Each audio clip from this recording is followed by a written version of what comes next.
bad It's like it's a bruise. big bubble in the clot, a blood clot, and So it's like you really you could have lost your leg. yeah, yep, yeah. That's crazy, I'm dog. telling you, it was one of the craziest things I ever saw. Like when I say my thigh like went like 3 times as big, it's because that Did you blood take was a just picture? stuck. Or wasn't or Uh, picture phones wasn't no, even around at that point. it wasn't like that. Yeah, it wasn't like that type of Yeah. situation. This was a while ago. Um, but yeah, because the blood stopped, it's like stuck in that thigh area. So you need to release it. You need to release the fluid. That's So they would have to crazy. come in there and open it up so the fluid can kind of not be stuck in that one spot, and you could lose a leg because of infection or something like that. So they Yeah. drained your thigh. No, they didn't have to. Thank God. So Oh, when okay. she came back within that hour, it started going down, Okay. and so yeah, and I was cool after that. But I was like That's nervous. crazy, dog. Yeah. I can't even imagine that. Yeah, And I've then been ever since blessed then, I not was like, to. I'm done. I'm gonna go on to this. I'm gonna be the stripes, the zebra stripes, and that's been ever Yeah, since then. I've been blessed not to have to handle or deal with any of that um type stuff. Like I said, just the Hmm. shoulder, little nick, and he just said it. He was just like he just said. I remember he telling me he was just like um the doctor because I think I went to like the doctor that does some of the Eagles or the Eagles doctor, and he was just like, yeah, he's just like, you played ball, man. You probably even know you even had a torn labrum. You just thought it was like a Hmm. bruise or something, got over it, and then you just slowly got back. And that's really what it. That's really what I did at this point. Like even now, you know what I mean? Like I don't even, you know what I mean? Like I don't go heavy because I really don't know reason to heavy lift anymore for me. But Hmm. you know what I mean? Like I just go about it like it's normal. And he said some people don't get surgery. You know what I mean? So, the shoulder surgery is tricky. You know, Hmm. I actually, I mean, I had major surgery on my knee, but other than that, and I didn't even, it wasn't even like a hit. Like I did it to myself doing like a drill. You know Hmm. what I mean? I was like, oh shit. You know what I mean? Felt like Forrest Gump. Something shot up and bit me. Yep. You know what I Exactly. mean? That's how it be. I was And like, that was what damn. the thigh. It was like it was what they called what mine ended up being was a contusion, but it was a hematoma that was growing, and That's that's why my crazy. leg blew up because it was the hematoma. Yeah. So Well, which is I'm glad you said that because you know what else is growing what? and blowing up. Pause. Is this goddamn show? Let's go. Money Pot Nights is ready, locked, and loaded. We got a ton of great stories to talk about. Really fun stuff, really funny stuff too as well. So get your popcorn, get your drinks. Let's go. I'm just one parlay away. Trust I'ma take us far. I'm just one parlay away. One parlay away. One parlay away. Oh, I took the Chiefs on over. Took my home. Just one parlay away, one parlay away. I love it. Took the Chiefs on the over. That's what I say. Took the Chiefs on the over. Oh man. Welcome everybody back for another fun and great episode on the late night talk show. This is Money Pot Nights. I'm the host. I'm the CEO. They call me Moss Money. I got my guy with me. Be humble. We were talking about some stuff early on. You know how we do when we open up the show. We kind of give you behind the scenes of stuff that we talking about as we gearing up. But today, we got a really fun show today. A lot of good topics to talk about. A lot of sports and stuff in sports and stuff outside of sports that we want to talk about. And then I think one of the things we got something wrong.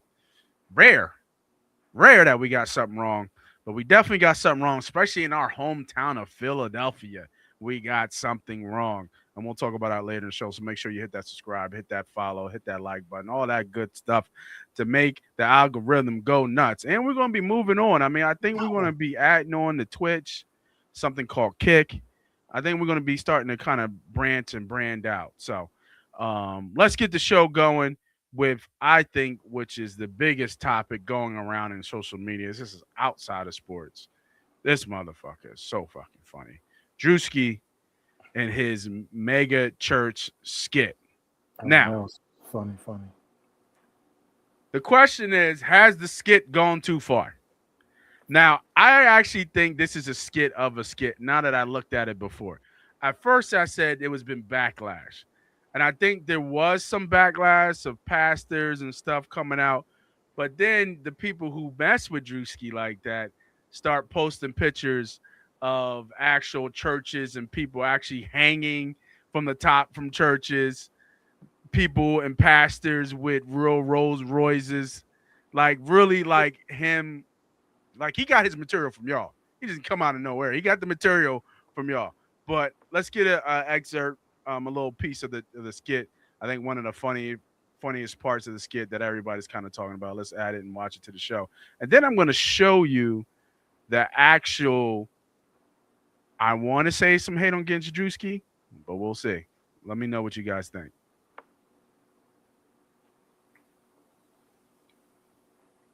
Why I'm wearing Christian Dior and Christian Louboutins. Because I'm a Christian and I walk in the blood of Jesus. Give him some praise. I'm a Christian first. And I walk in the blood of Jesus. Give him some praise. Give him some praise. So we are raising funds for a project in Zimbabwe. Yes, we are trying to get our congregation over in Africa. Amen. We wanted to raise $4 million for that. Amen. Yes. Hallelujah. That needs to appear today. We are not letting anyone leave until we reach our goal. Amen. Hallelujah. Life savings here. Give him some praise for that. Give it his life. Oh man, this boy is funny, man. Probably skit of the year right there. Honestly, in all fairness, I really feel that skit did so well that I really feel it could be its own character in a movie somewhere. Like he could just run with it, and I hope he does. But obviously, the most talked about thing on the internet right now. Here's the response though that I saw. You tell me, bro. Excuse me. You tell me, bro. Fake or real? Downplay church, and I ain't going for it in Jesus' name. Everything we got in here is because of God, blessings, y'all donations, and my donations. It's all for the church. Amen. Praise the Lord. And I'm going to say it again. Fuck that fat bitch. Oh. Ain't no way. No way? Is that a robot with a bunch of Chick-fil-A food in it? What's going on here? There's a lot going on. There's a lot going on. I hope there's that's a lot going real. on there. I hope that's not real. I hope no man of God is talking to his congregation like that. That's crazy. Right there with the Gucci scarf on too. Gucci. That's not a scarf. It ain't something else. That's a what do they call it? What do they call it? Shawl or something? Yeah, whatever they call what they wear. That's wild. That's almost blasphemous, isn't it? Right there in itself. That's what the skit's about, right there. Yeah. Yeah, I haven't peeped the robot. I haven't really see. I Is just that couldn't a gold? understand the Is that McDonald's and the Chick-fil-A. It's got to be a skit. In the back? That's diamond. A diamond plated crucifix in the background, or is that lit up? What is that? That diamonds? Yeah, it's got to be a skit. It got to be a skit. Got to be a skit. That's funny. You know what I mean? So that's funny. But no, Druski is a hilarious young man. Man, got sky's the limit for him, but he is funny. That is a funny skit. And then when he had the Rolls Royce, it is a hilarious skit. If he did his ties to pray for his wife, he said, "Did you pay your ties today?" He said, "No." He said, "Get off my car." No, it is funny and perfect timing. You know, when the internet needed something, the internet definitely gave back. So really funny. Keep it going. Yeah, shout out to Druski. All right, so I think the next big story that we got going on out in the sports today. Let me see. We got a lot of spam in this thing, man. A lot of spam in this thing. Well, but this is funny because even though he said it politically correct about what he's trying to do, we all know what he's trying to do. He don't want to go to the Jets. It's really what it's going down. Mm-hmm. With the Jets having the number 2 pick and Mendoza probably going number 1, Dante Moore avoiding the New York Jets, in my opinion, in the draft. He just recently came out and said that he was going back and has decided to return to school. The decision is expected to have significant ramifications in the draft. I obviously, and he kind of said that he wants to chase a national championship. Let me ask you, bro. Is this cap? What is Is your it, response? is this cap or is this for real? What do you think? And Dante Moore, because I think I saw something that Cam said that I thought was really interesting, because he was comparing so many people instead of chasing the real game and perfecting your craft. These cats out here chasing the bag. You know what I mean? You jumping back and forth, but that bag is just pennies compared to the generational money you can make in the league. Dante Moore's and just hear me out and what I'm saying. I feel like he's taking a big chance here because he's guaranteed probably what 50, 60 million being a second overall pick as a quarterback for the New York Jets. Maybe possibly all guaranteed the way some of these contracts are being signed and being done, versus getting a chance to go back, possibly get hurt, and probably whatever they pay him $1.52 million or whatever it is. What you think first, is it cap or not? And then actual break it down of what he's actually doing versus what he could be doing if he decided to actually forego his year and go to the draft. Listen, I think two things can be true. Okay. Bottom line. I think he wants to go for a championship, and I think he doesn't want to be a Jet. You're getting paid close to $2 million right now. Who knows what it's going to be from the comeback? It might go up to $5 million by the time he gets there and signed next season. He's in Oregon. The kid is a good kid. Like when I hear him or heard him after the game, he talked really, really highly of the opposing quarterback in Mendoza. He kind of talks about how he's learned. It's a quarterback room, and we all can learn from each other. So it seems like he's highly intelligent and looking to get better. But damn, you know what I mean? He had to make a business decision. You know, I'd rather be in a place where potentially I can be the number 1 pick maybe next year, or you know, in a better situation where I can grow. And you don't believe that anybody can grow as a quarterback in New York Giants. That's more shameful for the Giants. But I think two things are true. I think, yes, you don't want to be a Jet, and yes, he does want to go for a national championship next year. And he's also getting paid. Are they going to be good next year? Oregon? I mean, Oregon, it's one of those teams that always load up. They're always. Like, you think anybody's going to change their mind? I mean, I think the tight end's gone. I forget the tight end's name. He's a beast. Yeah. Yeah, he's a beast, though. He's his favorite. I mean, but they're going to reload. It's a great coach. It's a great coaching system. I think it'll be all right. I think they'll be in contention. You know what I mean? They'll be highly ranked going in. Either way, he's getting paid and he has an opportunity. So it's not like he's missing out, you know, at this moment. And I think the money's going to come anyway. He might be number 1 draft pick next year if he plays this, you know, even better than what he's played this year. Who just recently did that? Didn't somebody recently go back and it kind of messed them up and they actually fell? Who went back and fell? I thought somebody could have been a first round pick or had high draft pick, and he went back maybe for his senior year, and it's not going to work out. Who was it? I forget who it was. Was it Leonard? I feel like it was Leonard. Riley Leonard? No, it's not coming out of Duke. No, he went to Duke and went to Ohio State. He was straight. Yeah. It wasn't Riley Leonard. But I think Dante Moore, I mean, I don't think he's fine. You know, I think the only thing he got to worry about is injury, right? You do risk injury, but you can get an insurance plan on that. I think it's a good business decision with Dante Moore. Yeah, you just wonder what is it going to be like? You know, that following year, do you go to a worse situation? Because it ain't like New York. You know, it ain't like the Jets is a bad market. I mean, they're a bad team, and you don't want to go to a bad team. You want to go to probably a better situation. But I mean, in all honesty, you know, what situation is really going to be good in a year? I mean, anything can happen, obviously. But I mean, if we look at the NFL right now, I mean, who needs a quarterback? Miami, maybe. No, Miami for sure. Mm-hmm. The Jets. Daniel V just said the Cardinals. The Cardinals, yep. The Cardinals need one.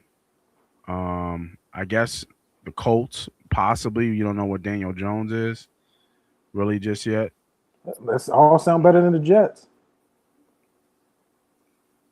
Do they really? Yeah. I mean, listen, if I'm gonna be in a shitty place, I might as well be in Miami, right? What we talking about? Or Arizona. Like, what we like? If I'm gonna be, I ain't gonna be out in the cold up in New York. Maybe Minnesota, I guess, is one. Well, yeah, that's if they're gonna go off of JJ, right? They gotta give JJ another opportunity. But I'm just saying, like, the New York market's better than any of those markets, maybe outside of Miami. But then too, right? You're gonna have a new coaching situation in Miami. So depending on what that situation is, obviously new coaching situation at the Raiders. We already know we're gonna get at the Jets, right? Maybe he doesn't. I don't know. We don't know what coach is gonna do there at the New York Jets. And Minnesota, you know where they're gonna be at, right? Like if they need a new quarterback, they got a good coaching situation there too. So. Yeah. All right. Yeah, I don't mind it. Hey, listen, kids can stay in school. Stay in school. Yeah. Don't rush getting it. Paid to, right? Right. Don't rush it. Getting paid to. For you to go to a place where you're going to be the guy that got to really kind of make do of something that you may not have any, Yeah. Yeah. Big facts. All right. Man, staying with college football. Who had this national championship? Maybe one side, probably most. I don't know if they had Miami. They didn't have Indiana either. Indiana was you don't think so? Indiana was like ranked 20th preseason. What do you mean? If somebody had these two. Well, I meant later on in the year, like when we okay. was all. What you meant. You know what I mean? Yeah. Kind of we know. We kind of knew what was going on. But this is the national championship coming on. I believe it's Monday, right? Yep. Yeah, Monday's the national championship. And Hoosiers are favored by a whopping 8.5. It's to open up, I think, at like 6.5, 7. Been betting up since. They have steamrolled everybody they have faced. Does Miami have a shot here? Or is this over? Is this over? I mean, I want it to be over because I have a future bet on Indiana. Remember, we talked about that a couple weeks ago, where I thought Indiana was kind of like weirdly. They were still behind Ohio State in odds, and I'm just like, this is like the best team in the nation. And I was just thinking to myself, like, I think it was like 3-1. I was like at 3-1. Like, this is silly. You know what I mean? Like, why wouldn't you take this team to win? Because I just didn't feel outside of Ohio State, I didn't feel anybody had anything to get in front of them. I mean, the way they beat Bama was just ridiculous. Yeah. You know what I'm saying? But still in all, I mean, they are the team to beat. I forget what the other teams, but there's only been so many teams that have went I think 16-0 they would be? Or is it 15-0? 15, I think, or it could be 16. I can look at it. 15-0 or 16-0. I think there's only a handful of teams, but I mean, Miami looked good last game. They did. They had a tough fight. Great play by Beck there at the end. I don't remember if that was 4th down or 3rd down. He ran it in for a couple of touchdowns, but against it'll be 16. Ole Miss, who gave a great fight in that game, but this ain't Ole Miss. The whole different game. This ain't nothing like Ole Miss. So, you let me know, man, how you see this game, how you, is it more of the same, and are we watching one of the greatest teams in college football history in the Indiana Hoosiers? Yeah, Indiana's tough, man. They got great defense. They got a great offense. They're like a machine. Miami's at home. They got a championship game at home. You can't ask for anything better than that to be at home at Hard Rock. That's true. It's going to be a massive amount of Miami fans. There's always been a lot of following with Miami, especially with the history from Miami. All those players coming back. There's going to be a lot of excitement. This is the thing about Indiana is that this is, although it's new to them, but I feel like they've been here. Like they play like they've been here before. The way they operate business, the way Coach Signetti has these guys prepared. But Miami has a really, really strong defense. They'll be able to probably give Mendoza some trouble. I don't know what their game plan is that they want to stop the run or get after Mendoza, but I think they will be prepared. I think the game's going to be a little closer than we think. And then you have Carson Beck, that's an experienced quarterback that's been around a long time, has played championship football for Georgia, went far. So he has a lot of experience. He looked really strong coming down the stretch of this season. So I think Miami has a chance.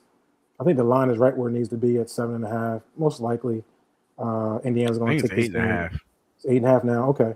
Most so. likely Indiana's going to take this and run with it. I'm assuming, but listen, the home field advantage, championship game, experience, great defense. I think that holds something, holds some weight. So I think they have a chance for sure. Yeah, ain't no college football team this year can beat Indiana. I mean, that's what it looked like. Well, that's but it's kind of set. It is setting up for the Cinderella, upset, right? It's in Miami. Nobody expects Miami Hurricanes to win. The odds are pretty telling. Yeah, and it's a true it's a true dog. Would it be weird to see Miami get blown out here? Like, would that be weird to see in a national championship game? No, not the way this Indiana team is. They blew everybody out. Damn, my man blown everybody out. 48-10. I mean, they put belts to ass to Bama. What was it, 55 to something crazy? Oregon too. They put belts to ass to Oregon too. But see, the difference with Oregon, they already seen Oregon. They haven't seen this Miami defense. And if this game is going to be more closer to the way they played Ohio State first, right? When they played Ohio State defense, I think in the Big Ten. But is that Ohio State defense as good as this? Well, Miami put up how much they put up on Ohio State in the playoffs? 24. So Ohio State's offense in the Big Ten. I'm just letting them say. From Miami and 305. There you go. Ohio State and Indiana, I think will be very similar to that game. I think it's going to be very similar to the Big Ten championship game. 305. Let's go. There it is. Yeah, Miami put belts to ass on Ohio State. Indiana really, only. What do you mean? Did they really? You talking about Miami or are you talking about Indy? Indy won it in the last minute field goal, right? In the Big Ten championship, wasn't that what it was? Or Yeah. Right, and then Miami beat the dog shot of Ohio State. 24-14. I think they was up on them like 17-0, right? Closer than it seemed, though. I thought it was 17-0, or was it 17-7, 17-4? It was. They shut them out in the first half, 14-0. I think it was 17-7 by the end of the third quarter. 17-7 by the end of the third quarter. And they scored at the beginning of the fourth quarter, so 14, and then it was nothing at that point. There we go. It was a good ass game. I remember watching that game. And then look at Indiana when they played Ohio State. Yeah. 13-10. I think they're going to be very similar. That might be a good question for you, bro. Where do you think Simpson's going to go since Moore went back to college? That's a good question. I was surprised how this came out, but I guess it makes a better decision now, right? Yeah. I think it'd be the top 3 quarterback selected for sure. Yeah, that's a good question because we did the Dante Moore piece. Obviously, Mendoza will be your first quarterback. Who's going to be your second quarterback? It could be Ty Simpson. You think it could be Ty Simpson? Let's take a look at it right now. Let's see. Is Beck's got to come out, right? He's like 7 years a senior. Mm-hmm. But Beck won't be a first round. I mean, if he wins, he will be. So this is what they got right now. He'll solidify himself for sure. Fernando Mendoza, Dante Moore, obviously came back. What's up, Chevy? Then you have Ty Simpson, Drew Aller, Garrett Naismeyer. That's what they're looking at. Arch Manning potentially, but he's going back. Arch is coming back. Yeah, that's what I said. But so he's coming back. So you said is Drew coming out? Drew Aller. Yeah, from Penn State. Yeah, I think it's coming out. Is he coming out?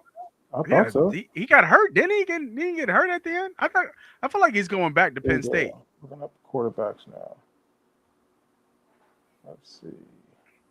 There's probably somebody else that we're not thinking about that is probably coming out that might be okay. But I'm not sure there's any first rounders. There might be some second and third rounders. Who's Ty Simpson? We got Ty Simpson being a number 2. So to answer your question, he's a number 2 quarterback off the board right now. Wow. No, I think Chambliss is coming back to Ole Miss. Yeah, Chambliss didn't get his 6th year. Yeah. Oh, he didn't get it. Is he still fighting the appeal? I think I remember. I think they're fighting the appeal. So.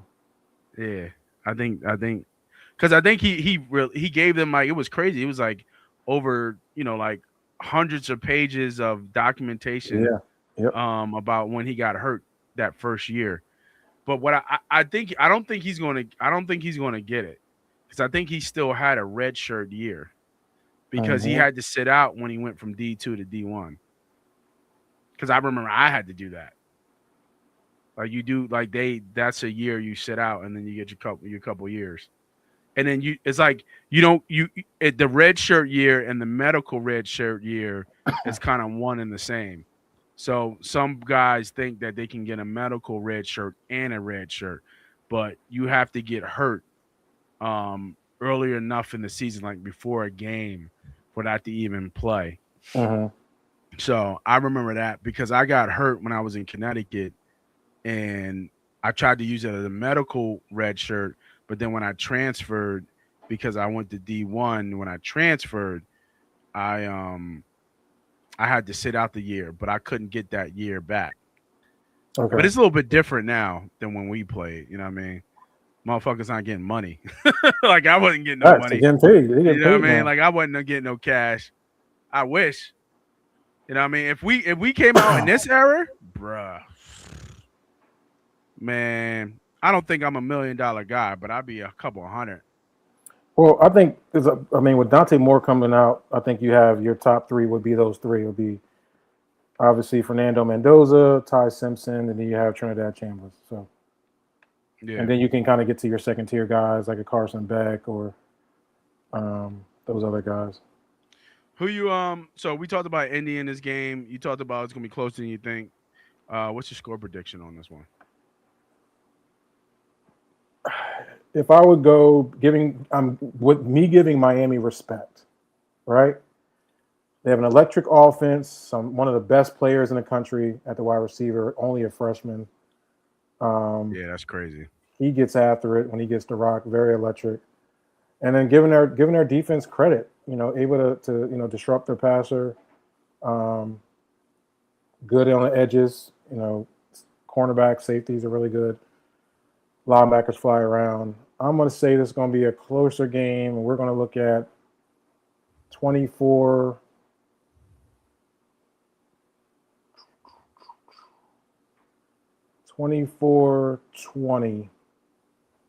I think a late touchdown wins the game. I think it's 2017 late touchdown wins 24-20. I think it's going to be tight. But I would not be surprised if it's what my man say 48-10 either. I wouldn't be surprised. I was about to say, I don't think anybody's going to be able to stop this Indiana train. Shout out, 305 Retro King and other people who chimed in from Miami. But I don't think, unfortunately, I think Miami playing Bama, and if they had to see Oregon as well, I think those games would be closer than what Indiana displayed. And I just think Indiana is on a different level right now, and I think they will go down as one of the greatest college football teams that we've ever seen. Just the way they dominated the playoffs, and I think they will get their first national championship, and I think they will do it in Indiana Hoosiers fashions. So Michael Irvin got to take this belt off on this one. I'll tell you what, if they win the national championship, Michael Irvin might get naked on the field. He is a wild boy. The way he be, like he really might get naked on Michael Irvin is a wild boy. Let's look at one thing here. Go ahead. We talking about the teams they played, right? They got like teams?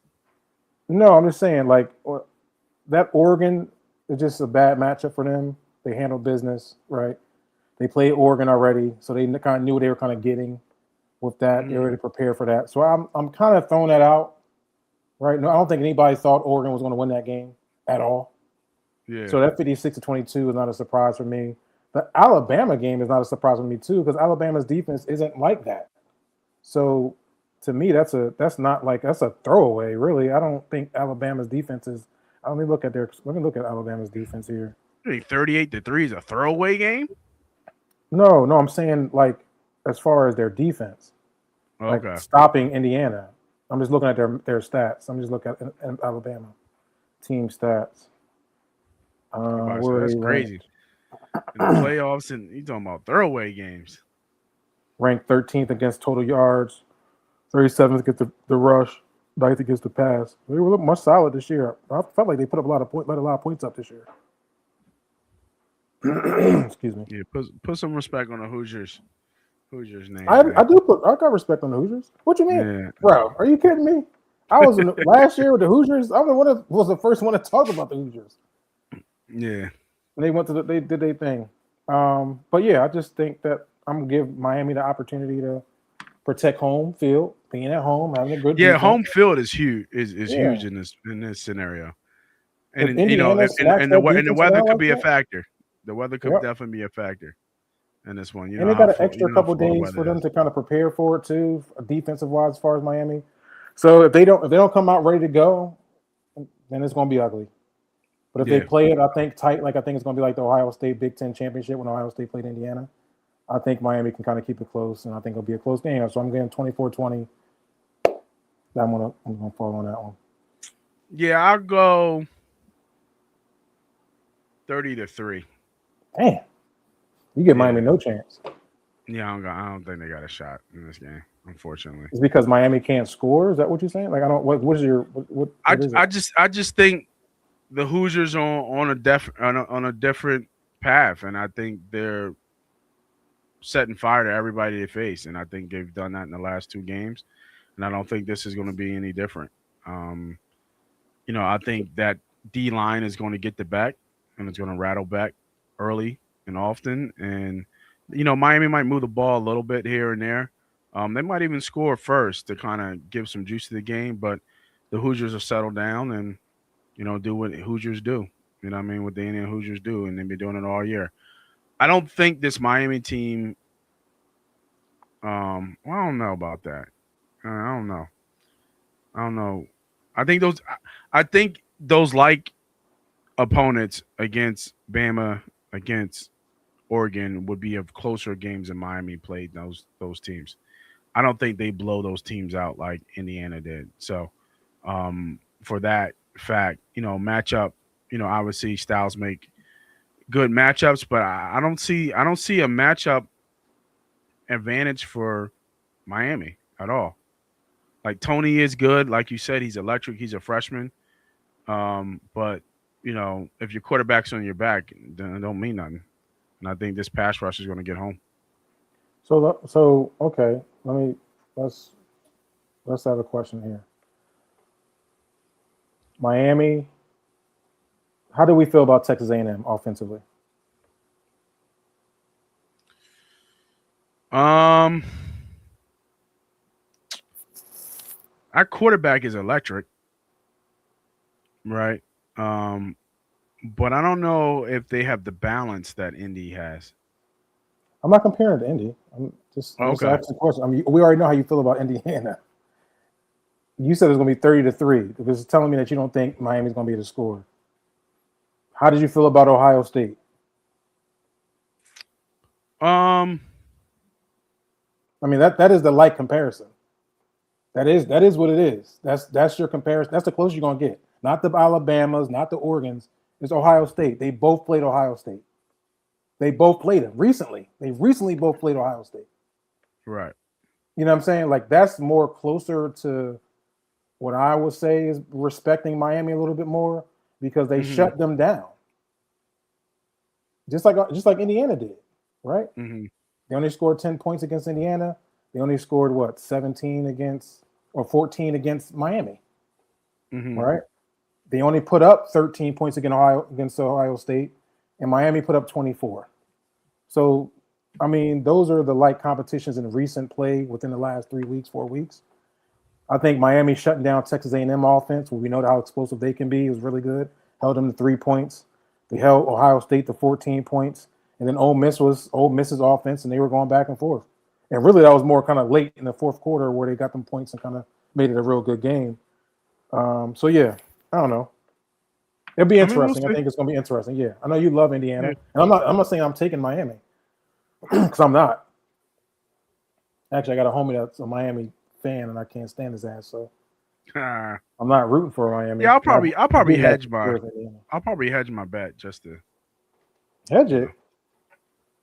Oh, okay. No, I probably won't. Actually. You don't believe. I was say you talk about 30-3, and then you gonna say you hedging your bet. I'll probably let it ride. Don't let me scare you off that, man. Go ahead, man. No, you good. You're good.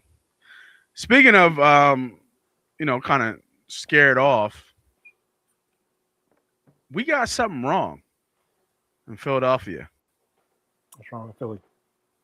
And it's kind of rare we get something wrong about the Eagles in Philadelphia. I mean, we might have our opinions, and we differ on opinions. We definitely differ in our opinion lately.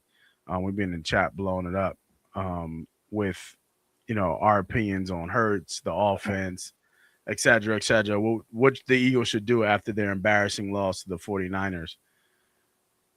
But the word on the street is that Kevin Patullo got fired. That's not a word on the street. That is a fact. But did he actually get fired? He didn't get fired? What I'm hearing from sources, as they say, out here in this reporting world, is that Kevin Patullo is still an employee of the Philadelphia Eagles. He did not get fired. He actually got demoted. Okay, he got demoted. He's no longer the offensive coordinator. Oh, okay. But they actually want to keep him around because they actually like Kevin Patullo, and he was part of winning success here. Come on now, he's the homie. Hey, he's the homie. That's Nick's homie. What I'm hearing and what has been reported. That's Nick's homie. We know that's Nick's homie. Ain't good for Nick to keep his homie around. He has not got fired. Is what it is. So we got it wrong. Everybody got it wrong. Everybody was running outside, banging pots and pans, excited that Kevin Patullo has been fired, and there's going to be a new OC again for the Philadelphia Eagles. Actually incorrect. It's not actually true from my understanding. He's still employed by the Philadelphia Eagles. He just got demoted. He's no longer the offensive coordinator. That's not our fault. It was reported that way. I mean, you've said this before, right? You said this before. The reason why I said it, I thought it was a funny story because, we got to learn about all the facts first. And everybody jumped the gun on this one. Who's everybody? What do you mean? It was widely reported that he got fired. So that's not a us thing. It was reported. It was news. Adam Scheffler reported it.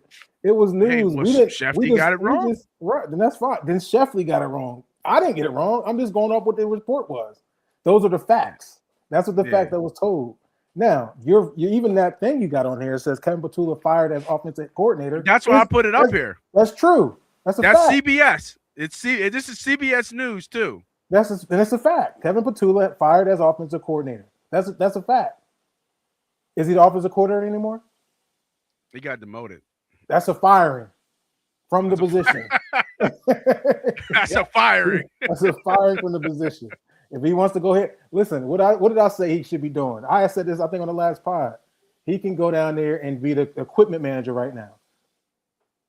That is what it is. He'll still be fired as an offensive coordinator. I think that they will be coming in with a new offensive coordinator, and then we'll start this thing over again. Hopefully with somebody. And I'm hoping for somebody like Mike McDaniels because I think his head coaching future is very, very bleak. And I think that he will be able to be here for a little bit to kind of establish his system or whatever he's going to be doing. So Kevin and Nick are homies, and I'm happy Nick is keeping them around. Probably keep them on the payroll. That's what's up. I want to sign Greg Roman so we can run the ball. I mean, You know, I've thought about this for a little bit, and honestly, I don't know if I have an answer of what the Eagles should do. I honestly, I really don't, because in my head, last year it obviously worked perfectly. You had the greatest running back season ever in Saquon Barkley, and that helped you and fueled you to get to a Super Bowl.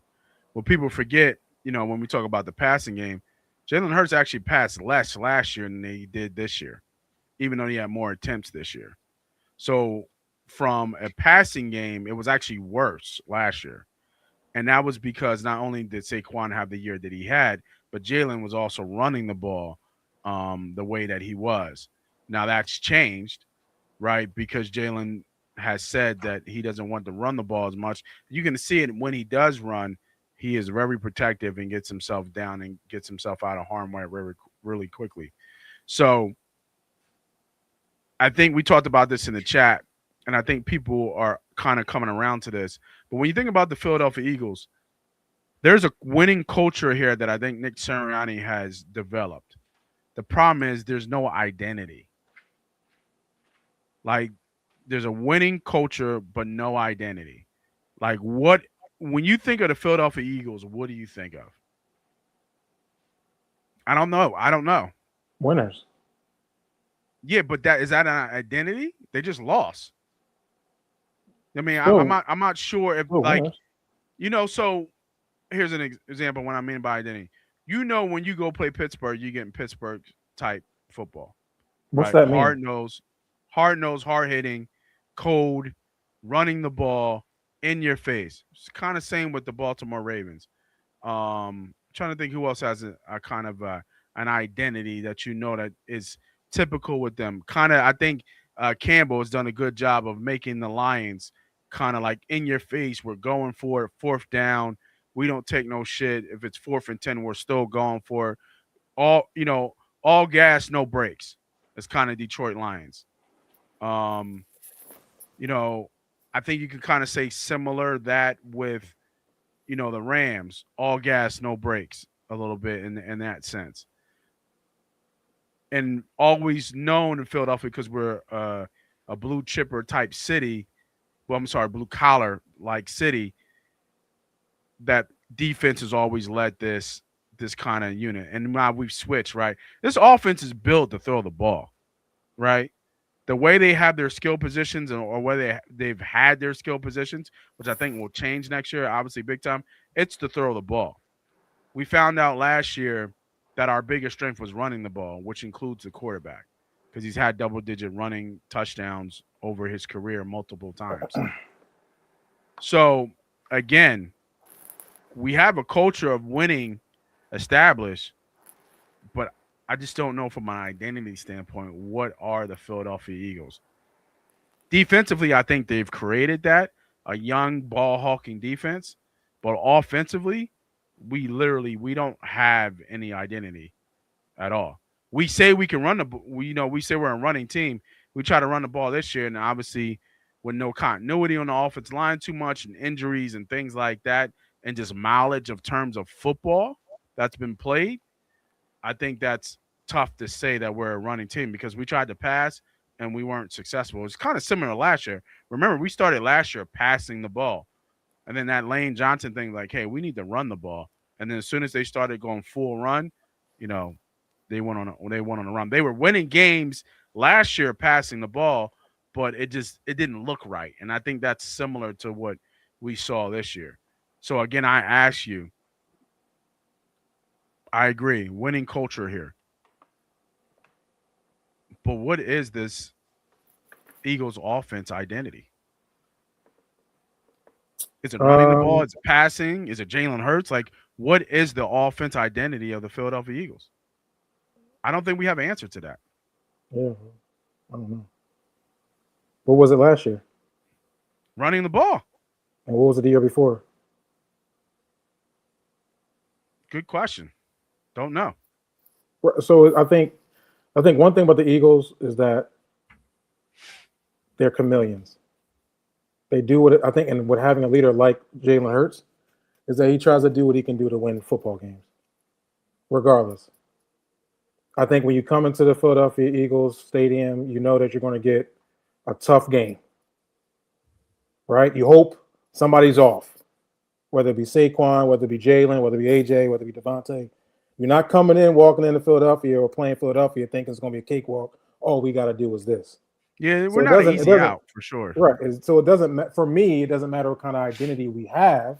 I think every year might be different. I think this year we were still trying to figure it out. We lost a lot on our offensive line, obviously new offensive coordinator. Obviously Jalen may have not been playing the best he can play. AJ Brown starts the bullshit in week 4. You know what I'm saying? Like you just have constant media attacks week in, week out. You know what I'm saying? Like, so it's been constant turmoil after a Super Bowl winning team, Super Bowl MVP just 11 months ago.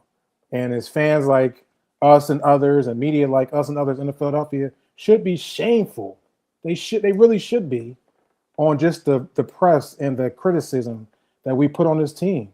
And it's sad because we never really gave an opportunity to figure it out.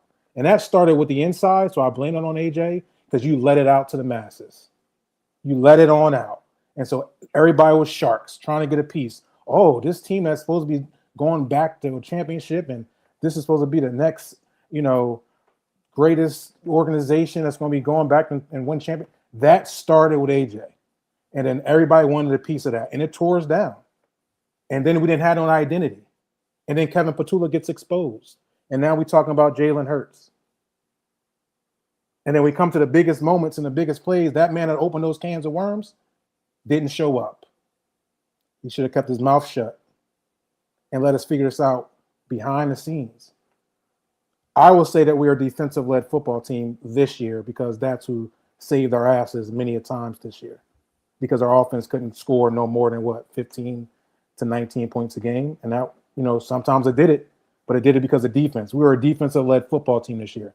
We had the worst third down percentages in the NFL. We were one of the worst offenses in the NFL.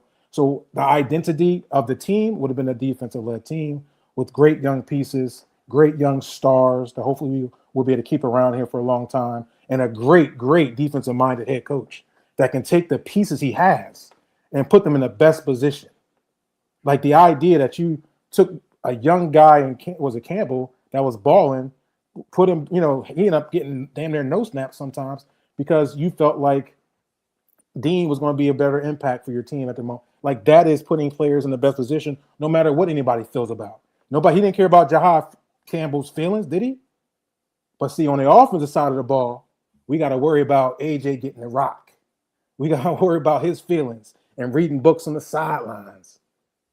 And then when he gets his carries, he gets his 1,000 yards, he quiet. And we losing, and we lost. That's the difference of a great coordinator and a coordinator just kind of going around and saying, yes, sir, yes, sir, yes, sir. And this is where we are offensively.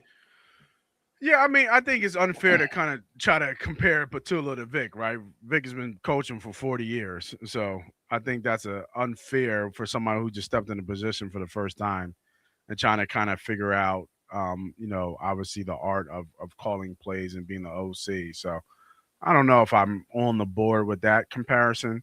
Like we compare these guys, we compare him to greats. I don't want to compare. The people who are masterminds. And it's just like, it goes to the thing like even when you talk to recreational fan, obviously not calling you one, but when you talk to rec fans and just normal fans, oh, we need this, we need that. Like the machine works when all the parts work together, and that does not mean that every part is some shiny new part. You know what I mean? You don't always get an all-star. When you're a winning culture, you don't get an all-star coordinator every year. Those guys move on to head coaching jobs, which we have seen across the cycle of the times that we've been winning. So that's why the door is revolving, because we're winning and they don't stay in-house. It just doesn't happen. Now, there's some outliers to that, right? Josh McDaniels in New England. Eric Bieniemy in Kansas City, right? But they also have quarterbacks who are arguably 1 and 2 of the best quarterbacks that ever played. Jalen ain't in that conversation. So is this a different dynamic? I think with that when we talk about comparing, and we're comparing newbie, fresh blood in the water to like an old great. And I think that's what I hear when you talk about Kevin Patullo, and Vic Fangio. Like Vic Fangio has been coaching for 40 years. He's tried and true. He's proven. He Yeah, gets that respect. let me clarify that. I was not comparing. Obviously, I'm not comparing Vic Fangio to Kevin Patullo. I'm talking about the coordinator position, whether it was Kevin Patullo or Brent Davis. I'm talking about how you handle decisions and putting your players in position. Who's Brent Davis? I'm a random person. You know what I'm saying? So it's like that's the signs of a strong. Yes, he has the experience. Those are signs of strong leadership and leadership ability at the coordinator position. Kevin Patullo wasn't by himself. Nick Sirianni has a lot of that responsibility too. He's the one that's okay in everything. This is a Nick Sirianni, like everybody says, offense, right? This has been Nick's, and then I think we just got word that Devontae said the system hasn't really changed, or X, Y, and Z hasn't really changed. Although we had 4 different offensive coordinators in here, so this is a Nick thing, right? This is a Nick's offense. I can get on board with that thought. That right. this and Kevin is his boy. So yeah, I would blame Nick for the Kevin hire because he wasn't. He like I can get on board with that.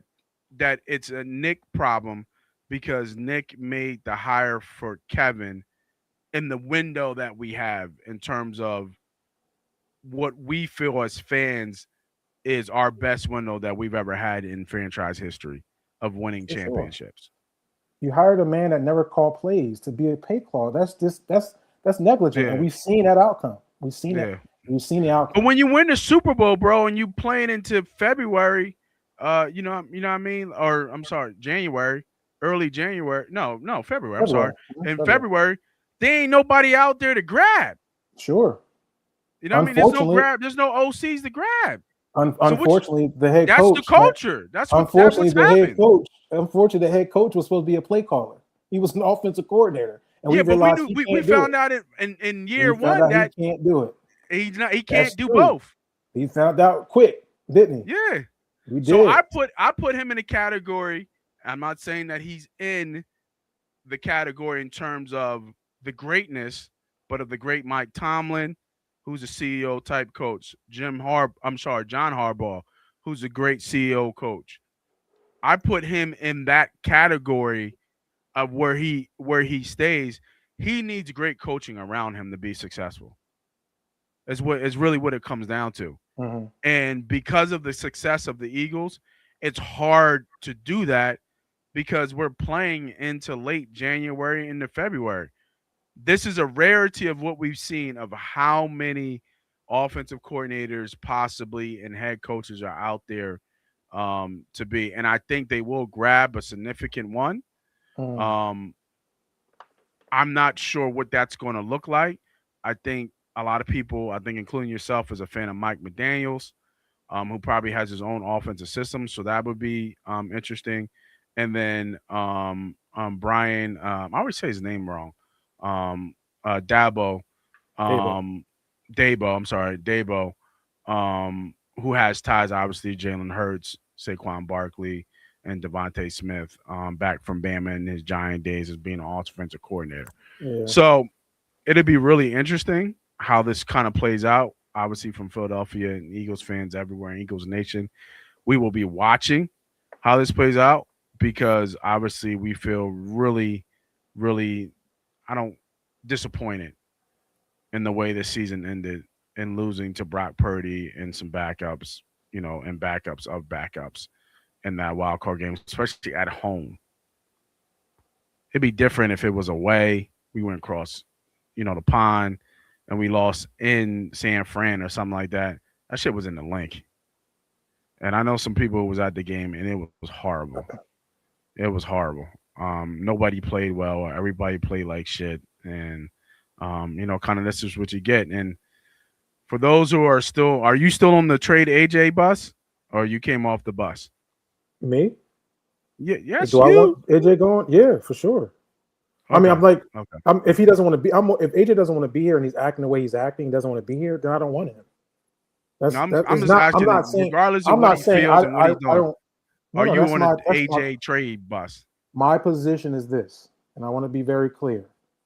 If AJ is unhappy here in Philadelphia, which it seems like it is, Bye. It's very simple. If he's going to come here and play and be happy where he's going to play because we got a new offensive coordinator going to come in. Hopefully, he might like Mike McDaniels. I don't know. Whoever's going to come in to help him out, he'll have to analyze that and how he's going to have and how he's going to behave. If he's behaving the same way he's behaved this year and prior years, that he doesn't want to be here, I'm okay with him going. Thank you for your services. You are a champion. Thank you for bringing the championship here to Philadelphia. We're looking to continue to build and bring more championships, and we cannot do that with your.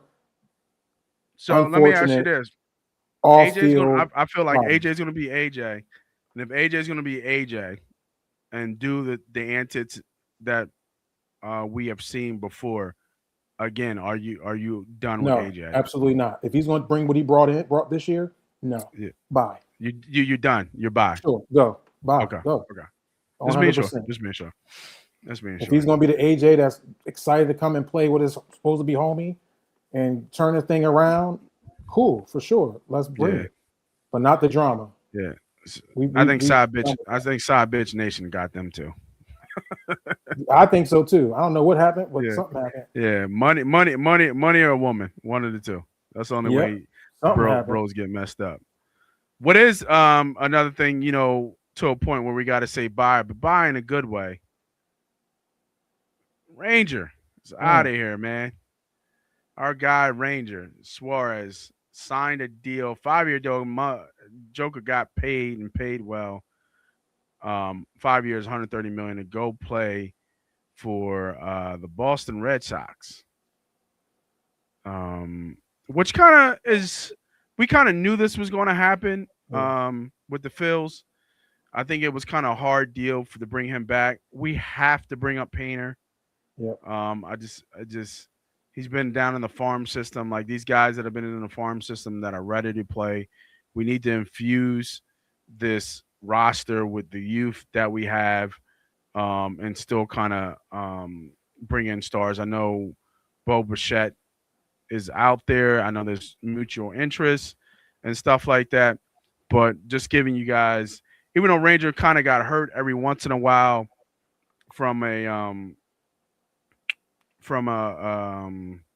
regular season standpoint, he was still electric in the playoffs. He played 11 games, 4-1, 1 save, 42 innings pitched, 44 Ks, 1.48 ERA in postseason play.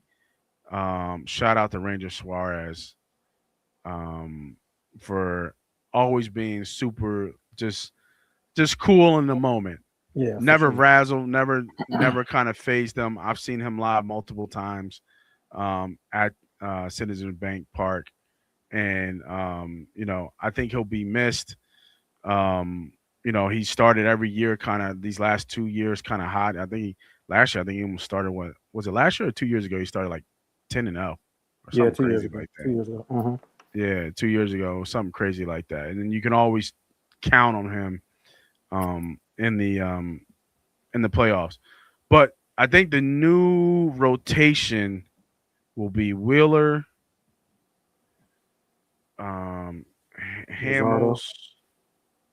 Probably Luzardo, right? I'm not Hamels. Luzardo. Well, they got to still re-sign him, right? No, I think Luzardo's here. Or is he here for another year? Mm-hmm. Okay. Let me see. Is it Hamels? No, Nola. I'm thinking Nola. No, I'm sorry. No, but Zach Miller. Because Cole Hamels is damn near retired. Actually, you know what? No. It'll be Wheeler. It'll be I forgot about Sanchez. It'll be Wheeler, Sanchez, who had a great year last year. Mm-hmm. Nola. Those are your three. Maybe Kirkland might be 4. I know they got that guy, Brad Keller. And I mean, there's no way that Andrew Painter is not in the starting rotation. I just don't see it. He'll be 4 for 5, and hopefully, he'll be your maybe 3-4 with Nola kind of mixing and matching.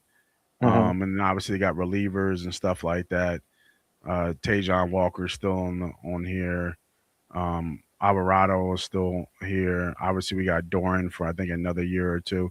So I think Suarez is big hurt piece, but as long as Luzardo's here, I mean their top three is strong. Yeah, I thought we resigned him. I know he's on a 1 year. I thought we resigned him, but maybe not. I gotta look it up.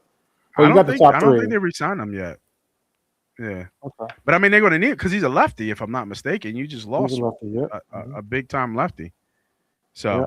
And like I said, we couldn't pay Ranger that money that he's looking for, and he's a really big good deal player, right there. 5 year, $130 million. Yeah, absolutely. He deserves it.